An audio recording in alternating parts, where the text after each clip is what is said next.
You're listening to the Business Wealth Impact Podcast, your source for empowering information and cutting-edge ideas from the world's top minds. I'm your host, Jeanne Omlor, founder of seven-figure coaching company, Jeanne Omlor International. Join me on a journey to unleash your potential and create your highest success. Welcome to Business Wealth Impact. Hello and welcome to another episode of Business Wealth Impact. Today we have Julia Boorstin, who is CNBC's Senior Media and Tech Correspondent. She reports and conducts CEO interviews across CNBC programming. She joined CNBC in May 2006 as a general assignment reporter, and in 2007 moved to Los Angeles to cover media before adding social media and technology to her beat. Boorstin created and launched the CNBC Disruptor 50 in 2013, which is an annual list she oversees, highlighting the private companies transforming the economy and challenging companies in established industries. In October 2023, she launched a new list and franchise for CNBC, Changemakers, Women Transforming Business, which will launch in late February and will highlight women who have had a meaningful impact on the business and philanthropic world in the prior year. Love that. Additionally, she reported a documentary on the future of television for the network Stay Tuned, the future of TV. She also helped launch CNBC's Closing the Gap initiative, covering the people and companies closing gender gaps. She's also a writer, and I'm going to have her tell you all about her best-selling book. Welcome, Julia. Thank you so much for having me on your program. Yes, I wrote the book When Women Lead, What They Achieve, Why They Succeed, and How We Can Learn from Them. And the book was really the culmination of decades of work as a reporter, as a business reporter. And I really hope, speaking of impact, that the book has a big impact, not just inspiring and educating people about different ways of leadership, but I hope it's really helpful for men as well as women to help them identify and unlock their own leadership skills and strengths so they can lead in authentic ways and not feel like they have to fit sort of the traditional leadership stereotypes that have dominated for far too long. Okay, so I love that you're also helping men and not just the women. There's a lot of women that are all advocating just for women, and I think it's just important to help people myself. So I love that. So tell me, how did you go from BA in honors in history from Princeton University to getting into tech and media and all of this? I'm sure there's a really interesting story behind that. There's a really interesting story, but it only involves two jobs. I've only worked at two companies in my 24-year career as a business journalist. When I graduated from Princeton in the year 2000, I got a job as a reporter at Fortune magazine. I had no interest in business news, or so I thought. I wanted to work at Entertainment Weekly or Time, but this was the best reporting job. And it turns out that I was the last reporter that Fortune magazine hired before the economic downturn, before the stock market crash. I was hired right before the crash. I started right after it. And I had the most phenomenal experience and really sort of a business school training of understanding how to report on business, how to report on the biggest issues shaping the world, and really how to understand finance. So I thought I would stay for a year. I ended up staying at Fortune magazine for 6 years. Thanks to some amazing opportunities and also the advice of a lot of great mentors. And in that time, I became a contributor to CNN and CNN headline news. It was after just about a year at Fortune, when I was 22 years old, that I became a contributor and had a regular segment on CNN headline news. And then after that, after about 6 years of being a general reporter and writer at Fortune, covering everything from J. Crew and Whole Foods, to Warner Brothers, to biotech innovations, CNBC offered me a full-time job. I had never trained in television, but I was used to having crosstalk sort of conversations on TV and did not know how to write a script for television or read a teleprompter, but got thrown right into the deep end at CNBC. What I discovered in my years at Fortune that I continue to develop at CNBC is that I really love business news. There's something great about business news in that it's a very serious lens to tell stories about society, about people and ideas. And unlike pop culture news or entertainment news, the beauty of business news is that there are hard numbers. They're real facts to help tell a story, define a story, and understand what's really going on. But I really see business news as a lens for these larger and very important narratives beyond just business. So at CNBC, I started off and they asked me if I would be more interested in covering retail or media. And this was 2007, 2008. And I was like, well, media is really interesting. We have the explosion of YouTube. We have Netflix, and media industry is in total transformation.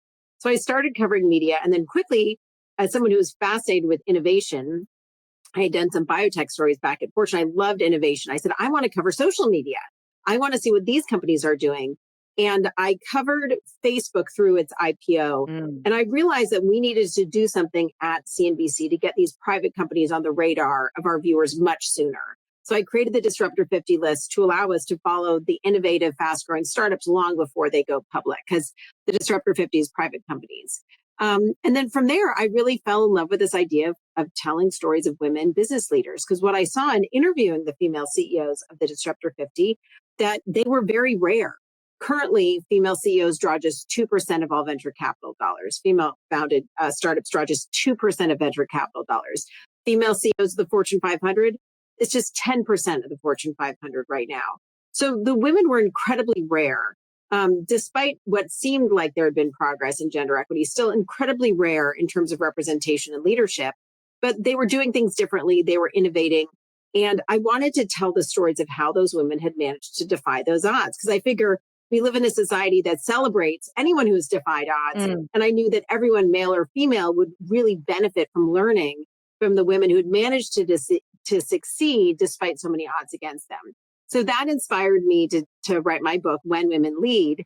And what I did in my book is I weaved together the stories of about 60 extraordinary female leaders with a lot of research. Again, I'm a business journalist. I love data. I love research, with a lot of research explaining why their skills were so effective, why their strategies were so effective, and how we can all figure out our own leadership superpowers to be more effective leaders, just like these women have been. So the book came out in 2022. And since then, I've expanded the book into a television franchise for CNBC. We launched our first ever Changemakers list at the end of February. And we just in April had our first ever Changemakers Summit, where we had some of these 50 women who are changing business and philanthropy on stage. And we really talked about where the business and philanthropic worlds should go and what kind of change needs to happen to get us there. Thank you for sharing like that whole trajectory. You know, it's when you were talking, that answered my question, because history, you're creating history. So it really is very much aligned. I don't know if anybody's noticed that but me, but the way you were talking, it's like we're creating history right now. And you can do that better when you're doing the data with the bid. I love what you were saying about the women leadership. And I have a question. What do you feel? Because you did a lot of research, you speak with these women, you wrote the book. What do you feel are some of the main differences between how men are leading and women are leading? Well, I think what's so interesting about that question is that there's a traditional model of leadership, which is a traditionally male model. And I think both men and women have tried to fit themselves into this stereotype, this archetype of what leadership is supposed to look like. It's hierarchical, it's top down, it's the guy in the corner office delegating. And that's the traditional, sort of more traditionally male model of leadership. But the reality is that doesn't necessarily work for men or women. And there have been ways that women are more traditionally lead, for instance, more communal leadership, pulling on perspectives from across an organization, more focused on looking at the big picture rather than rushing to solve a particular problem, convergent rather than divergent rather than convergent leadership. Women are more likely to take a convergent sort of big picture approach, leading with empathy, leading with vulnerability. These are things that women have traditionally done and men have not traditionally done. But I think that the pandemic really shed a spotlight on the importance of these more traditionally female leadership styles and the importance of everybody of any gender embracing them. So I would say traditionally men have felt like they had to lead in that top-down, what they call agentic, hierarchical way, and women have felt more comfortable leading differently because they already don't fit the mold of what a traditional leader looks like. But what I'm hopeful about is that everyone will feel more comfortable finding their authentic leadership styles. There are women I interviewed for my book who are introverts. You don't traditionally think of an introvert as being a characteristic of a successful CEO, but some of these women I interviewed figured out how to use their introversion as a huge advantage. They said, once I stopped trying to be something I wasn't, and I figured that by not wanting to talk, I was actually a much better listener. I became a much better negotiator. And instead of being anxious about what I was going to say in the negotiation, I just focused on listening. And then I did a better job at figuring out what my counterparty really wanted and how to get to a compromise much faster.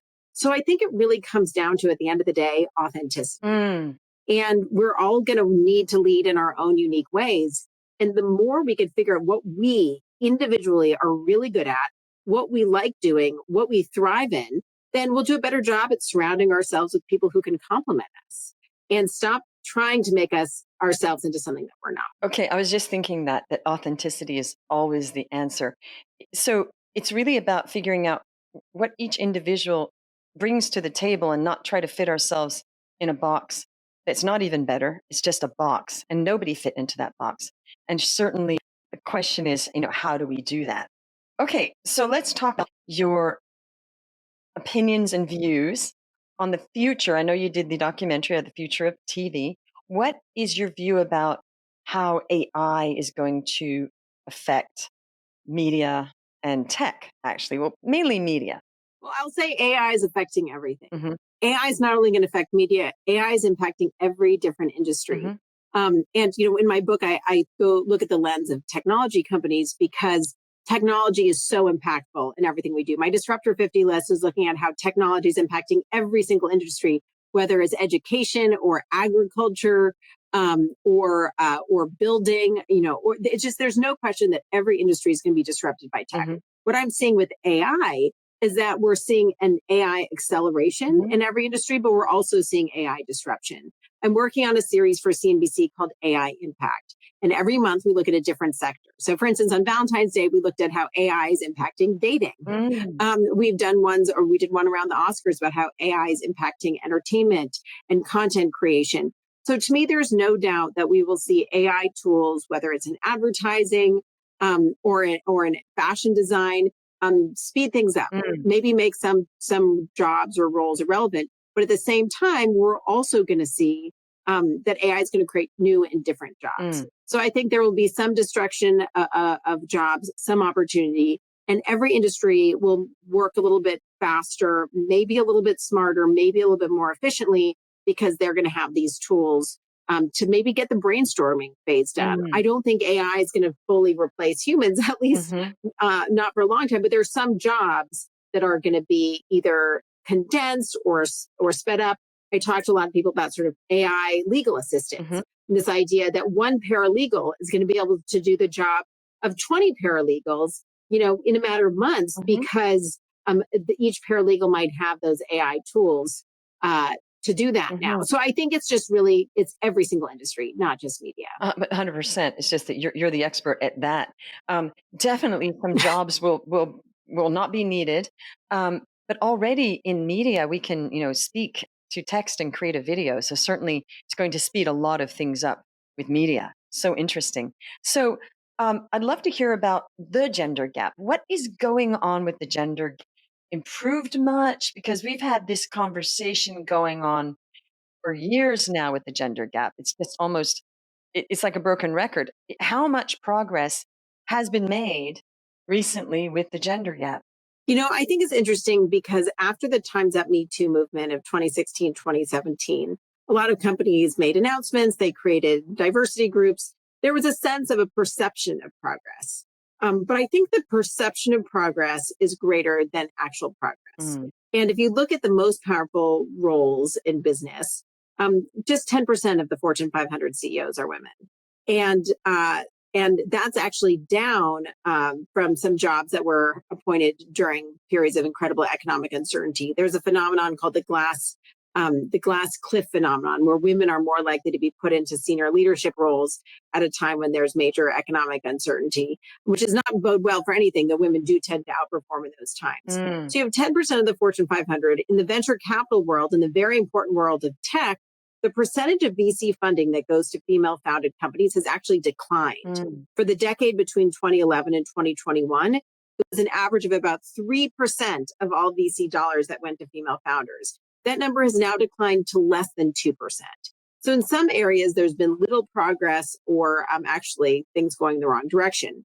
The area where there has been progress is in the C-suite other than CEO roles. We've seen C-suite roles for people who are in this, like, for instance, CTO, CFO, Chief Human Resources Officer, chief marketing officer, those C-suite roles have seen an increase in women into the sort of mid to high 20% range. So that is notable, and that's important because once those C-suite roles start to get around the 30% range, there's this phenomenon called a sort of a critical mass concept, where this idea is that once there's a minority group that hits a critical mass, the culture starts to change. If you have a room of 10 people and only one of them is a woman, that woman's going to have very little impact on the culture or the decisions that are made. Two women, maybe not a lot of impact. But once you get to 30%, that's when things really start to change. The other area where there's been a lot of change is actually at the board level. We're seeing a lot more diversity on boards. There were many boards just a couple of years ago that had no women and no people of color on them. And that's very rare these days. There are some, but we've seen a lot of movement and even a lot of companies that are really trying to get to gender parity on their boards. So there's some areas where I'm very hopeful. And then some areas where I think, when it comes to the most powerful positions, we're still a long way from gender equity. So what's your, when you were talking, I was wondering why is it that that's declining? Is it that society still thinks that the most capable person is a man? And so when things are tough, we're just going to go to our default of giving the money to the men? Is that, what do you feel is the reason for that? I think that's sort of maybe a slight oversimplification of it, but you know what? You're basically right. I think what it comes down to, though, is that it's not malicious. And that's something that I write about in my book, is that it's not like people are saying like, oh, we better not give any money to women. That would be bad if we had gender parity. That's not at all what's happening. What's happening is this very simple concept called pattern matching. And again, I love research. I love data. I have 40 pages of endnotes in my book, When Women Lead, because I really wanted to make sure to dig into the data of why these phenomena are happening. And it comes down to this idea of pattern matching. Unconscious bias is a term that's used so frequently, I think it's sometimes lost its meaning, but pattern matching is something very simple. It is human nature to try to take people or ideas who you encounter and fit them into patterns you're familiar with. So if you're a venture capital investor, you might see a young male founder and say, hey, he reminds me of Mark Zuckerberg. Mark Zuckerberg did a great job. Or this enterprise software founder reminds me of the last enterprise software founder who had huge returns. So that's the instinct to stick with what's familiar or to try to categorize things into ways that are familiar. And that leads to the perpetuation of the same cycles. So it makes sense that a young male founder who sells his company, who becomes a VC, may then invest in the next guy who looks and sounds and behaves like him. So it's this sort of natural perpetuation of cycles that is very hard to break. And that's actually one reason why I wrote my book, to introduce some new examples, to show just how diverse female leadership can be, just how diverse leadership success can be, and how leaders don't just all look and sound the same way. In a sort of more traditionally male way. So I think it's this pattern matching and perpetuation of cycles, and also just a lack of awareness about the data. One reason to me those statistics are crazy to me, and I became so fascinated by this data, is it just doesn't make sense. Companies with diverse leadership perform better. Teams that are diverse perform better on every single level. And I have some great examples of this in my book. And it's not that having diversity brings in a new perspective. There's also a lot of research showing that if an original homogenous group has someone who is different than them join them, then they raise the level of their game. They get smarter because the presence of an outsider makes them question their own assumptions. We should all want to be smarter. We should all want to raise the level of our game. And I think understanding the power of diversity to do that is really valuable. The other thing that people may not understand is there is a lot of data showing that financially, it makes sense to invest in diverse teams, diverse companies. Startups led by a female founder tend to outperform. They are more profitable. They go public or sell on average a year faster. Even though they raise less money, they do better. So study after study shows that these studies about gender gaps, these numbers revealing gender gaps, are kind of irrational if you look at it from a financial perspective. So any, truly smart person that's doing their research would just look at those numbers and say, from a logical point of view, I would rather go with that just because it's logical. But from what you're saying, if we're going back to the same patterns, the default, right? And I feel it's maybe that our emotions override logic, because that data, anybody looking at that data would say, well heck, I better do that if I want to be more profitable. But yet they don't. So it just must be that it's not malicious. I don't think, as you say, it's just a default. It's not malicious, No. It's default and it's human Yes. instinct, right? Right. To go with the familiar. It's human instinct to look for the patterns. I can't tell you how many female CEOs told me that when they went in to go pitch, pitch to VC investors. By the way, only 11% of decision makers at VC firms are female. Mm. So they're pitching mostly to men. And they say to them, "Oh, I've never met a CEO who looks like you before. Oh, I didn't realize women were starting enterprise software companies." Or, "I've never seen a company in this space before, so I don't really know if I'd be interested in investing in it." So just a lot of sort of lack of familiarity, if you will, with different kinds of founders. I think it just sort of perpetuates the homogeneity. And then we even see some female founders say, "I'm not even going to bother trying to raise venture capital because I've no shot, or I'm getting shot down so quickly, it doesn't Mm. even feel worthwhile." So I think it's really important. Again, as a business reporter, I love numbers, I love data. They tell a very powerful story that sometimes anecdotes or narratives really even can't. Mm. So the key thing is to just get enough women there so it is a familiar thing. If we could get enough women that it's Yeah, no longer strange, yeah. then that would tip the balance, right? I think it would certainly help influence people's perception. Mm. That's one reason why I launched CNBC Changemakers, which is a list of 50 women transforming business, is that because female leaders are still rare, Mm. when one of them does fail, like an Elizabeth Holmes, Mhm. there's so much attention on her. They're like, Mm. "Wow, this rare creature of a female CEO, she failed, so we're going to pile on so much interest and attention on her." Mm. And I think the reality is she is rare. She's rare not only as a female CEO, but she's also rare as a failure. Mm. And so it's so important to balance that out with success stories and saying, "Hey, not certainly not every female leader is an Elizabeth Holmes." I talked to a number of blonde female CEOs who told me that they dyed their hair because they were getting compared to her too Oh, much. no. And I was like, "This is crazy. Just because you're blonde, you're naturally blonde, does not mean you're at all the same as this woman who was a total fraud." So I think it's just important to share different stories and different narratives and to make everyone understand that you can lead in any number of ways and find great success. Absolutely. So with the women, and I agree that's ridiculous if somebody has to dye their hair, something so simple and basic. Dyeing your hair so people take you more seriously, that sounds like the 50s to me. You know, the the old I dumb agree. blonde thing that's mind-blowing. That anyway, but it's not about the dumb blonde, it's about you look like her. We better not look like her. Still mind-blowing, from my point of view in this day and age. Yeah. So, okay, with the women transforming business, I love that you're doing the summit. How are you going to expand on that? Is there going you're going to have some membership or something, or you could do so much with that. We're so excited about this because, my book is awesome. It is packed with data and these stories. I hope you and your viewers, your listeners will read it. But one thing about the book is that it's fixed, it's set in time, and it was already published. So I, every day, every week, am encountering more amazing women whose stories I want to tell. And so what we decided at CNBC is to launch this list. It's 50 women transforming business. We'll have a new list come out every year. And every year it'll be 50 new women. Mm. And some of them are going to be people you're familiar with. Taylor Swift is on the list. She is transforming business. Mm. Tracy Ellis Ross, the actress, you may have heard of her. What you might not know is she has this huge beauty business called Pattern Beauty. Hmm. And then there are women on the list that you may have never heard of. There's a woman named Kathy Hanoun who's has a company called Dandelion Energy that's doing geothermal energy, and she's really pushing to change the renewable energy space.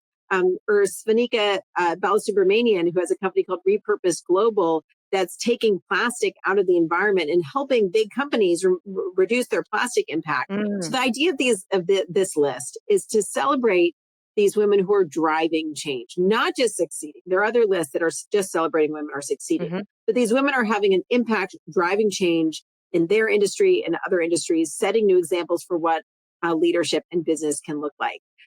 So this is going to be an ongoing thing. We're going to continue to tell these stories. We convened these women and many more to this amazing event in New York on April 18th, and we're going to continue doing this. It was so exciting to have all these women together to hear about ways that they could collaborate. I just saw these connections being made. The WNBA talking to the CEO of a formula company called Bobby, or this head of the National Women's Soccer League talking to a company called Upwards that provides childcare. So to Mm. have these big brands, these big icons talking to some of these smaller companies, it was just really exciting to see the potential synergies or collaborations, or really, honestly, just the way that these women could learn from each other. I'm sorry I missed that. That just happened. So you'll be doing that. You'll have to come Oh, next year. It was definitely. I will awesome. definitely come next year. Okay, that is very exciting. And I agree. When you talked about Taylor Swift, I think a lot about Taylor Swift from a business point of view. That's extraordinary that a rock star is a billionaire. That is unprecedented. That, and And she's really done things in her own way. yes. She's taken ownership of her business. She re-recorded her songs. Mm-hmm. As a business journalist, I love looking at the data about how her tours have a financial impact on each Mm-hmm. city that she visits. She's driving things like sales of beads at the Michaels Mm-hmm. stores, driving sales of cowboy boots. So just to see that the way she's having this economic impact, even in ways that she is not monetizing herself, Mm-hmm. she's creating these little micro economies in every place she visits. Just a testament to the way she's driving change. And I think she's really inspired other artists to think about ownership Mm. of their songs in a totally different way as well. Which is completely revolutionary and had to happen. Okay, well, that's super interesting. Yeah, And of course, in the show notes, let's put all the links to all of these events so people can check them out in your book, of course. Now, of I have a course. question, and I always wonder about this because I'm into self care and health and beauty. And I was thinking before you came on and I mentioned this, I thought, I wonder what her self care looks like because we don't really talk a lot about that. We talk about all the great stuff that we're sharing. I want to know, let's go behind the scenes. What does your self care look like? Well, I'm a TV reporter and I wake up every day at 4:45 a.m. And some days I wake up earlier if I'm on TV earlier. One day this week I woke up at 3:45 a.m. so I could do an interview with the CEO at 4:45 a.m. So my hours are intense, to say the least. And for many years, I did not get very much sleep, and I could pull it off. When I was writing my book, I wrote it at nights and on the weekends. I used to bound out of bed at 5 a.m. on the weekend so I could work for a couple hours before hanging out with my kids. And I actually found that I wrote most of my book during the pandemic, that was kind of a self care. And there was something so optimistic and hopeful about talking to these remarkable women and feeling so inspired about what they were doing that I was really motivated to leap out of bed at 5 in the morning and work on my book from 5 to 9:30 on a Saturday and Sunday morning. Having said that, it might have been a little unsustainable because I do need to get more sleep. So now my primary focus for self care is trying to get at least 7 hours of sleep a night, Mhm. if not more. I really shoot for 7.5 Mhm. hours, but that's tough. And also trying to exercise. Mm. I travel a lot for work, and when I travel, I just cannot exercise because my days are so crazy. So when I'm home and I'm not traveling, I try to maximize my time with my kids, and I also try to just make sure I can exercise if I'm around and don't have a crazy schedule. One thing that's helped me from my perspective on self care and also my perspective on spending time with my kids is I've tried to shift away from thinking about like having balance in a Mm. specific day Mhm. and more about having balance in my week. Mhm. So if I'm traveling 3 days, I know I'm not going to see my kids those days and I'm not going to exercise. I try to plan ahead and think, okay, 3 days are shot. No exercise, not enough sleep, no kid family time. What can I do on the other days of the week to make sure I'm compensating for that? And so I think having that sort of bigger picture perspective of like what is happening this week as opposed to what's happening the next 2 days helps me be more intentional about how I spend my time on a Friday afternoon or over the weekend. And it also helps me give myself a break about those days where I'm not going to exercise or sleep enough. Right. Okay. I've talked about this a lot for years that balance is rarely can somebody have a completely balanced day every day. And if you can't do it, there's so much guilt that I do talk about. I actually mentioned this on the podcast 2 days ago that I just aim for balance like within a week. So that's a great strategy because you Exactly. can stop Exactly. blaming yourself and go, okay, this is this. And then you just say over a week, you're balanced and you have a balanced life. It's just within a week. Okay. Well, 7.5 hours is decent. And I can understand what's interesting. You said your self-care was writing the book. That's a highly motivated person that the self-care is actually doing more work. But I see what you're saying. When you're passionate about what you're doing, it's like an elixir of life that you're just loving it. So, um, so your kids, you do see them in the week. It's a lot on the weekend, okay? And you get some exercise in, and 7 hours, 7.5. That's pretty good. How did you sustain getting up at 3 and 4 a.m. and doing a lot? And you did it. I guess it was easier when you were a lot younger and you didn't have the kids. Do you see that? Um, going on for a lot longer? How long can you sustain these very early morning? I think now, I mean, my routine of waking up at 4:45 or 5, I feel like that's sustainable Mm, in part because I'm usually done with work at 3. mm, So most days I'm done with work at 3. I can pick up my kids at school. I can take them to their activity. I can go have a meeting. I can come back. And because I'm based on the West Coast, it kind of gives me this weird flexibility in the afternoons. And occasionally I'm on TV in the 4 p.m. Pacific hour. But I think for me, being based on the West Coast has been this weird gift for me, and also my husband. And then my husband he's in charge of the kids in the morning. mm, I don't micromanage. If I'm working from home, I'll go in and say hello and give them a kiss over breakfast, but he's in charge of feeding them, making sure their backpacks are packed mm. and getting them to school. And then I get to have the joy of the afternoon with them. So I think there's something that's just been really empowering about having this schedule where I know that I'm not going to be on TV between 3 and 4 p.m. because we're off air. Mm, So there's something really nice about that, about being working East Coast hours on the West Coast. And I think that's been a great thing for me as a mom, mm. as well as a journalist. Absolutely. You're picking your kids up from school. You've really fit it all in and figured it out. I think it sounds pretty sustainable to me at the moment. Well, thank you for sharing all that. I'm always really interested. And what about, are you into what about your health and diet? I'm really interested in people's various regimes with that. Yes. So you mentioned Peter Diamandis. Well, Mm, I take various supplements that he recommended. I take Athletic Greens, which I think has helped me drink less coffee. I mhm, try to minimize my caffeine consumption and limit it just to the morning, so it doesn't keep me up at night. I do have a sweet tooth, I have to admit, mhm, but I have really tried to keep my sugar under control. And if I do eat sugar, I try to eat dark chocolate, which I mm, tell myself is good for you. So, but I don't eat red meat. mhm, I eat pretty healthy, and then occasionally some sweets. But I find that if I'm eating healthier, I have higher mm, energy. And to me, the real risk is just trying not to drink too much coffee because I love coffee so much. mm. But I try to drink a lot of water, and things like my probiotics and all my vitamins and supplements help keep me energized. Okay, so we have that in common. I have a sweet tooth too, but I don't eat red meat. And I'm figuring like, well, I don't eat the meat, so maybe the sugar's not so bad. Luckily, I don't drink coffee on purpose. Not so. I never started that habit on purpose. On purpose. I thought I just want to have natural energy. Okay, well, this has been amazing. Thank you for sharing all that private stuff. So, what's something you want to leave people with regarding just their life and leadership? And what's something inspiring that you just love sharing? I think that I really discovered in writing this book that everyone is a leader.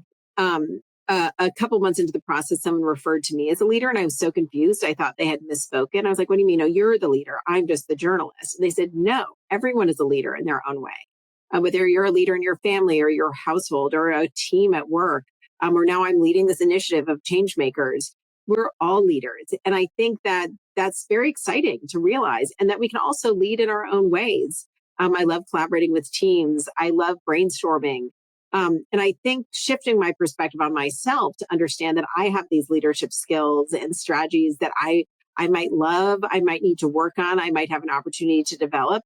I just hope that everyone can sort of embrace the idea that we are all leaders in our own way. Okay, wonderful. We're also all followers as well. Because we can't just I was just thinking about Mhm. that this morning that we are all leaders in our own way. We're leading in different ways, but we're all followers because we need the followers for the leaders. Well, Julia, this has been so interesting. I thank you for turning up. If you want to find out more about the summit that's coming on next year, we'll get the links in the show notes, the book, and anything else that's Julia, like your website. Thank you. I so appreciate your time, especially because I know you have such a packed schedule. And thank you for listening. I hope you enjoyed. You're listening to the Business Wealth Impact Podcast, your source for empowering information and cutting edge ideas from the world's top minds. I'm your host, Jeanne Omlor, founder of seven-figure coaching company, Jeanne Omlor International. Join me on a journey to unleash your potential and create your highest success. Welcome to Business Wealth Impact.